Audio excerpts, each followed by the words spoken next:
আমরা মৌলিক 8টা জেনারেশন সম্পর্কে এই সময়গুলোতে জানতে পারবো। মৌলিক 8টা জেনারেশনের মধ্যে আমরা 6টা জেনারেশনের নাম বা সালগুলো লিখেছি। এই জেনারেশনগুলি মূলত বছরকে বছর একটা নির্দিষ্ট সময়ের পরিবর্তন হওয়ার কারণে, সময় এবং যুগের পরিবর্তন হওয়ার কারণে সেই সময় আমরা ভিন্ন ভিন্ন দৃষ্টিভঙ্গির ভিন্ন ভিন্ন রকম মানুষ পেয়েছি। তো আমরা এখানে দেখতে পাচ্ছি যে 6টা জেনারেশন, এই 6টা জেনারেশন একটু দেখাতে চাচ্ছি সকলকে যে এই 6টা জেনারেশন আমরা এর মধ্যে মানুষগুলি কি ধরনের মানসিকতা পরিবর্তন ঘটেছে এবং সোসাইটিতে কি ধরনের পরিবর্তনগুলি নিয়মিত ঘটেছে। সাম্প্রতিক সময়ে কথাটি আসছে মূলত আমাদের জেনারেশন জি, অর্থাৎ জেন জি শব্দটা সবচেয়ে বেশি পরিচিতি লাভ করেছে এই সময়টাতে। তো জেন জি যখন আসছে, তো এই জেন জি বলতে যখন আমার বোঝা 1997 থেকে 2012 সালে যারা জন্মগ্রহণ করেছে, যে ছেলে মেয়েরা বা আমাদের বর্তমান যে প্রজন্ম এই 1997 থেকে 2012 সালে জন্মগ্রহণ করেছে, তাদেরকে বলা হয় জেন জি। তাদের যে নেচার, তাদের যে চলাফেরা, তাদের যে স্বাধীন চেতা মনোভাব, এই মনোভাবের কারণে দেখা যাচ্ছে দেশে দেশে বিভিন্ন সমাজের সবচেয়ে বড় পরিবর্তন তারাই ঘটাচ্ছে। তো জেন জি এর পরিচিতি করার আগে আমি একটু একেবারে 1928 সাল থেকে ধরতে চাই, যেটাকে বলবো জেনারেশন সাইলেন্ট জেনারেশন। অর্থাৎ 1928 সাল থেকে 1945 সালে যারা জন্মগ্রহণ করেছে তারা পরবর্তীতে সাইলেন্ট জেনারেশন হিসেবে পরিচিতি লাভ করেছে। সাইলেন্ট জেনারেশন নামটা দেওয়ার মূল কারণটা হচ্ছে এই সময়টাতে মূলত এই বিশ্বে দুইটা বড় বড় বিশ্বযুদ্ধ ঘটেছে। একটা প্রথম বিশ্বযুদ্ধ, দুই নম্বর দ্বিতীয় বিশ্বযুদ্ধ। প্রথম বিশ্বযুদ্ধ এবং দ্বিতীয় বিশ্বযুদ্ধে সারা বিশ্ব বড় বড় ধরনের পরিবর্তন দেখেছে, মূলত যুদ্ধ নিয়ে তারা ব্যস্ত ছিল। সেই সময়ে সারা বিশ্বে বড় ধরনের পরিবর্তন বলতে শুধু যুদ্ধই হয়েছে, যুদ্ধের বাইরে এমন কোনো বড় ধরনের পরিবর্তন, বড় ধরনের আবিষ্কার কিন্তু এখানে বিশ্বে হয়নি।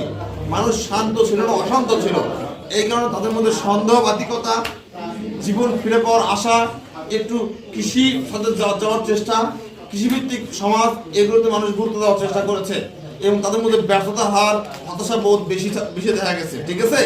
এবং সেই সময় কবি সাহিত্যের মধ্যে দেখা গিয়েছে নৈরাশ্যবাদ থেকে ফিরে এসে আশার বাণী, মানবতাবাদী বাণী, এগুলো কিন্তু আমরা দেখতে পেয়েছি সমাজে। ঠিক আছে কি? সেই মানুষদের মধ্যে যারা জন্মগ্রহণ করেছে 1946 সাল থেকে 1964 সালের মধ্যে, তাদেরকে বলে বেবি বুমার্স। বেবি বুমার্স বলতে কাদের বোঝায়? যারা প্রচুর সন্তান জন্ম দিয়েছে। 1945 সালে যখন প্রথম দ্বিতীয় বিশ্বযুদ্ধ শেষ হলো, সেই সময় তারা কি ঘটলো? সেই সময় এই বিশ্বব্যাপী মানুষের সংকট, অনেক মানুষ মারা গেছে, তাই না? সেই সময় মানুষ কেবল একটি স্থির হওয়া শুরু করলো, কৃষি, শিল্প, এগুলোতে মানুষ সময় দেওয়া শুরু করলো এবং তারা প্রচুর সন্তান জন্মানো শুরু করলো। অর্থাৎ সেই সময় এই বিশ্বের হুট করে জনসংখ্যা বৃদ্ধিতে ভূমিকা রেখেছে মূলত এই বেবি বুমার্স যারা রয়েছে 1946 থেকে 1964 সালের জনগণ। সারা বিশ্বের সবচেয়ে বেশি সংখ্যক সন্তান নিতে থাকলো তারা। ঠিক আছে? ওদেরকে ওই জন্য বলা হয় বেবি বুমার্স। বুম শব্দের অর্থ মানে বিস্ফোরণ করে ফেলছে তারা। পরবর্তী যখন বড় হয়ে গেছে, তারা হচ্ছে প্রচুর পরিমাণ সন্তান দিয়েছে, বিশ্বের জনসংখ্যা বাড়িয়ে দিয়েছে। ঠিক আছে কি? আর নাম হলো 1965 থেকে 1980, এদেরকে বলা হয় জেনারেশন এক্স। এক্স মানে দেখা যাচ্ছে যারা 65 থেকে 1980 সালে জন্মগ্রহণ করেছে, তারা বর্তমান সমাজ আছে বটে, কিন্তু বৃদ্ধদের ভূমিকায় তারা সমাজের বড় কোনো পরিবর্তন আর ঘটাতে পারে না। তারা হচ্ছে শুধুমাত্র অন্যরা যেভাবে যাচ্ছে তারা পিছিয়ে যাচ্ছে। তো তোমাদের মধ্যে কেউ কি জেনারেশন এক্স এর মধ্যে আসো? বুড়োদের তালিকা আসো? আছে কি? আমাদের জন্ম কি 1985 সালের মধ্যে হয়েছে? যদি হতো তাদেরকে আমরা বলতে পারি জেনারেশন এক্স। তারা বর্তমানে সমাজে বড় ধরনের পরিবর্তন ঘটাতে সক্ষম নয়। ঠিক আছে কি? বর্তমানে বেসা তাদের মধ্যে বুড়ো মানুষ যারা, তাদেরকে বলা হয় জেনারেশন এক্স। আচ্ছা, এবার আসেন 1981 থেকে 1996 পর্যন্ত আমরা যে জেনারেশন পাচ্ছি, এদেরকে আমরা কি বলতেছি? Millennials, generation Y. মিলেনিয়ালস শব্দ অর্থ হচ্ছে এই যারা শতাব্দী পেরিয়ে যাওয়া দেখেছে। দেখো, এটা ছিল 1981 থেকে আছে না 96, মানে এই সময় তারা জন্মগ্রহণ করে, তারা একটু যখন বড় হয়ে গেছে, তারা কিন্তু দেখো 2000 সাল তারা অতিক্রম করে আসছে। এই সময় গ্রামীণ ভাব, খেলাধুলা, আমরা কিন্তু প্রচুর খেলাধুলা করেছি, প্রকৃতির সাথে থাকা, মিশে মহব্বতে বড় হওয়া। এই মানুষগুলো উদার মন মানসিকতা সম্পন্ন হয়, উদার, কারোর সাথে ঝগড়া, ভাষা এগুলো পছন্দ করে না। ঠিক আছে কি? এই ধরনের লোক যারা এখন তরুণ, একটু 30 বছর বয়স হয়েছে যাদের, 35 বছর বয়স হয়েছে যাদের, এই সময় লোকদেরকে আমরা কি বলবো? Generation Y.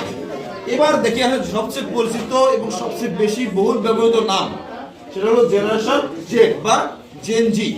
এদেরকে আমরা বলতেছি জুমার্স, জেনারেশন জুমার্স। অর্থাৎ এরা 1997 থেকে 2012 সাল পর্যন্ত এরা জন্মগ্রহণ করেছে। ঠিক আছে কি? এদের বৈশিষ্ট্য কি? এরা যে কোনো তথ্য খুব দ্রুত পায়, যে কোনো সংবাদ দ্রুত পায়, যে কোনো ব্যাপারে দ্রুত রিয়াক্ট করে, এবং এরা অনেক বেশি পরিকল্পনা করতে পারে। ওরা ভবিষ্যৎকে নিয়ে প্ল্যান করতে পারে এবং ভবিষ্যৎটা সহজে দেখতে পায়। ঠিক আছে কি?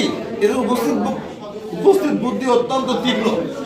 এরা গণিত ভালো বোঝে, এরা তথ্য যোগাযোগ প্রযুক্তি আইসিটি ভালো বোঝে। ঠিক আছে কি? এই জন্য আমরা বলবো জেনারেশন জি, জেনারেশন বা জুমার্স বলবো। ঠিক আছে? দেখে 1997 থেকে 2012 সাল পর্যন্ত যারা ছিল। এবার আসি 2013 সাল থেকে 2020 সালে যারা জন্মগ্রহণ করেছে, এদেরকে আমরা কি নাম দেবো? Generation alpha. আবার বলি জেনারেশন আলফা। এই জেনারেশনের বৈশিষ্ট্য হবে এরা আরো বেশি তীক্ষ্ণ মেধাবী, আরো বেশি প্রযুক্তির সাথে সম্পর্কিত।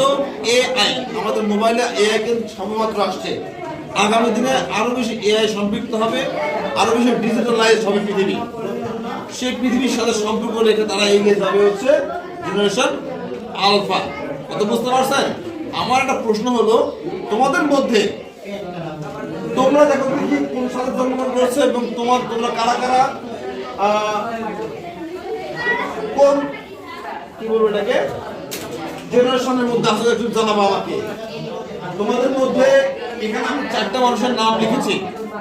এক মিস্টার খালেক, মিস্টার খালেক 1980 সালে জন্মগ্রহণ করেছেন। তার প্রশ্ন হচ্ছে মিস্টার খালেক কোন জেনারেশনে জন্মগ্রহণ করেছেন? কথা বলেন। মিস্টার খালেক 1980 সালে জন্মগ্রহণ করেছেন, যেটা জেনারেশন এক্স এর। আর এই লোকগুলোর মধ্যে ইতিমধ্যে বৃদ্ধ হয়ে গেছে অথবা অতীতকালের লোক, এরা সমাজ চেঞ্জ করবে না। ঠিক আছে কি? অন্যরা যেভাবে যাবে সাথে সাথে থাকবে। তাহলে জেনারেশন এক্স। তাহলে এবার আসে মিস্টার পাপুলকে দেখতে পাচ্ছি আমি, 1990 সালে জন্মগ্রহণ করেছেন। তিনি কোন জেনারেশনের লোক? Generation Y. জেনারেশন ওয়াই বৈশিষ্ট্য হলো এরা খুব নীরব নিভৃতে, অনেক ক্যাসাল ফাসাদ ছাড়া, মানে সকলের সাথে মিলেমিশে মহব্বতে বড় হতে চায়। এরা প্রকৃতির সাথে মিশেছে, আবার আধুনিক যুগটাও দেখেছে, প্রকৃতির জীবনটাও দেখেছে, আধুনিক জীবনটাও দেখেছে। এদেরকে আমরা কি বলছি? Generation Y.